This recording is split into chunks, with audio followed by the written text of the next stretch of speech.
Chapter 8. The Deadly Poppy Field. Our little party of travelers awakened the next morning refreshed and full of hope, and Dorothy breakfasted like a princess of peaches and plums from the trees beside the river. Behind them was the dark forest they had passed safely through, although they had suffered many discouragements, but before them was a lovely sunny country that seemed to beckon them on to the Emerald City. To be sure, the broad river now cut them off from this beautiful land, but the raft was nearly done, and after the Tin Woodman had cut a few more logs and fastened them together with wooden pins, they were ready to start. Dorothy sat down in the middle of the raft and held Toto in her arms. When the cowardly lion stepped upon the raft, it tipped badly, for he was big and heavy. But the Scarecrow and the Tin Woodman stood upon the other end to steady it, and they had long poles in their hands to push the raft through the water. They got along quite well at first, but when they reached the middle of the river, the swift current swept the raft downstream, farther and farther away from the road of yellow brick, and the water grew so deep that the long poles would not touch the bottom. "This is bad," said the Tin Woodman. "For if we cannot get to the land, we shall be carried into the country of the wicked witch of the west, and she will enchant us and make us her slaves." "And then I should get no brains," said the Scarecrow. "And I should get no courage," said the Cowardly Lion. "And I should get no heart," said the Tin Woodman. "And I should never get back to Kansas," said Dorothy. "We must certainly get to the Emerald City if we can," said the Scarecrow continued, and he pushed so hard on his long pole that it stuck fast in the mud at the bottom of the river. Then, before he could pull it out again or let go, the was swept away, and the poor Scarecrow was left clinging to the pole in the middle of the river. "Goodbye," he called after them, and they were very sorry to leave him. Indeed, the Tin Woodman began to cry, but fortunately remembered that he might rust, and so dried his tears on Dorothy's apron. Of course, this was a bad thing for the Scarecrow. "I am now worse off than when I first met Dorothy," he thought. "Then I was stuck on a pole in a cornfield, where I could make believe scare the crows. At any rate, but surely there is no use for a scarecrow stuck on a pole in the middle of a river. I am afraid I shall never have any brains, after all." Down the stream the raft floated, and the poor scarecrow was left far behind. Then the lion said, "Something must be done to save us. I think I can swim to the shore and pull the raft after me, if you will only hold us fast to the tip of my tail."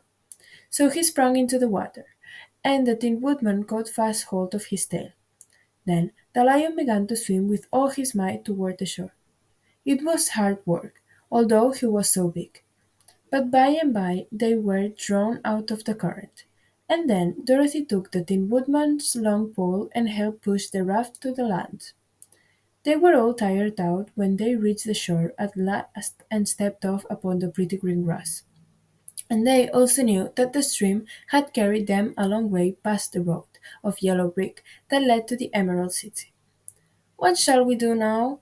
asked the Tin Woodman, as the lion lay down on the grass to let the sun dry him.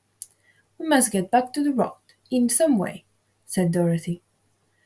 "The best plan will be to walk along the river until we come to the road again," remarked the lion. So, when they were rested, Dorothy picked up her basket and they started along the grassy bank to the road from which the river had carried them. It was a lovely country, with plenty of flowers and fruit trees and sunshine to cheer them.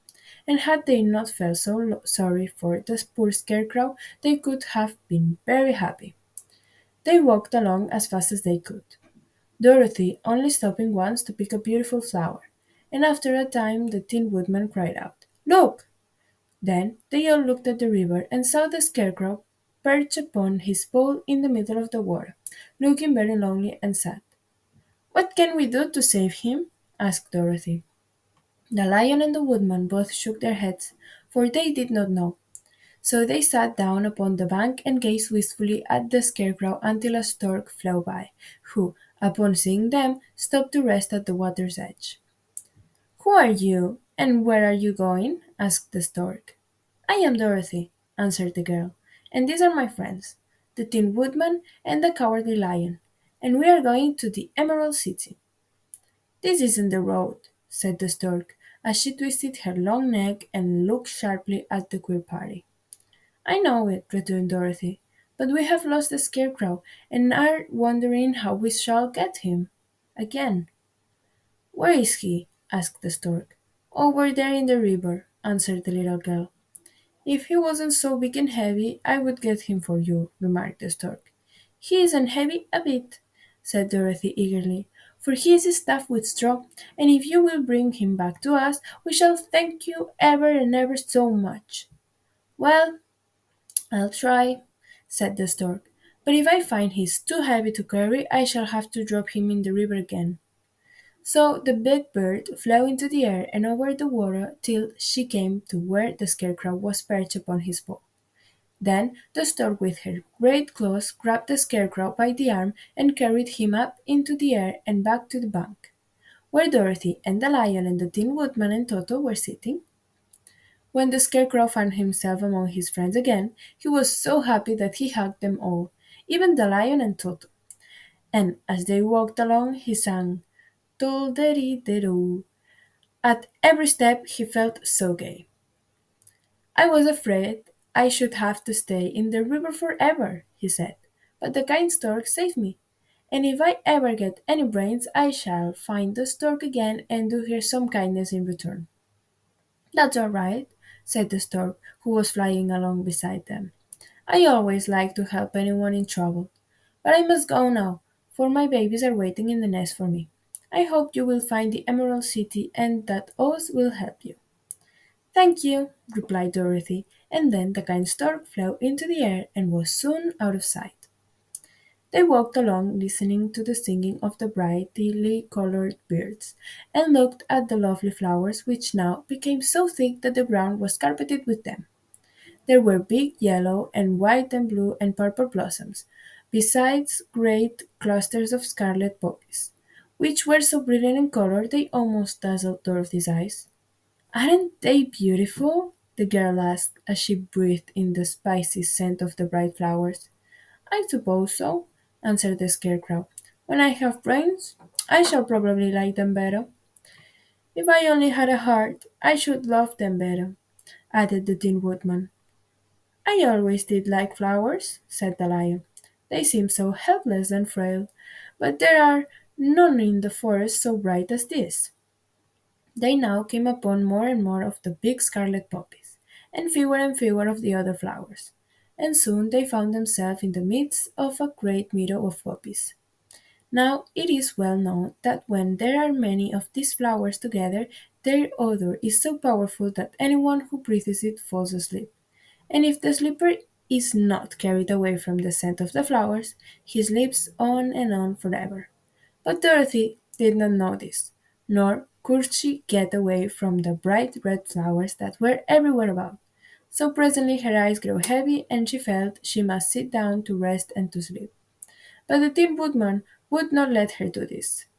"We must hurry and get back to the road of yellow brick before dark," he said, and the Scarecrow agreed with him. So they kept walking until Dorothy could stand no longer. Her eyes closed in spite of herself, and she forgot where she was and fell among the poppies fast asleep. "What shall we do?" asked the Tin Woodman. "If we leave her here she will die," said the lion. "The smell of the flowers is killing us all. I myself can scarcely keep my eyes open, and the dog is asleep already." It was true. Toto had fallen down beside his little mistress. But the Scarecrow and the Tin Woodman, not being made of flesh, were not troubled by the scent of the flowers. "Run fast," said the Scarecrow to the lion, "and get out of this deadly flower bed as soon as you can. We will bring the little girl with us. But if you should fall asleep, you are too big to be carried." So the lion aroused himself and bounded forwards as fast as he could go. In a moment he was out of sight. "Let us make a chair with our hands and carry her," said the Scarecrow. So they picked up Toto and put the dog in Dorothy's lap, and then they made the chair with their hands for the seat and their arms for the arms and carried the sleeping girl between them through the flowers. On and on they walked, and it seemed that the great carpet of deadly flowers that surrounded them would never end. They followed the bend of the river, and at last came upon their friend the lion, lying fast asleep among the poppies. The flowers had been too strong for the huge beast, as he had given up at last, and fallen only a short distance from the end of the poppy bed, where the sweet grass spread in beautiful green fields before them. "We can do nothing for him," said the Tin Woodman sadly, "for he is much too heavy to lift. We must leave him here to sleep on forever, and perhaps he will dream that he has found courage at last." "I'm sorry," the Scarecrow said. "The lion was a very good comrade for one so cowardly. But let us go on." They carried the sleeping girl to a pretty spot beside the river, far enough from the poppy field to prevent her breathing any more of the poison of the flowers. And here they laid her gently on the soft grass and waited for the fresh breeze to waken her.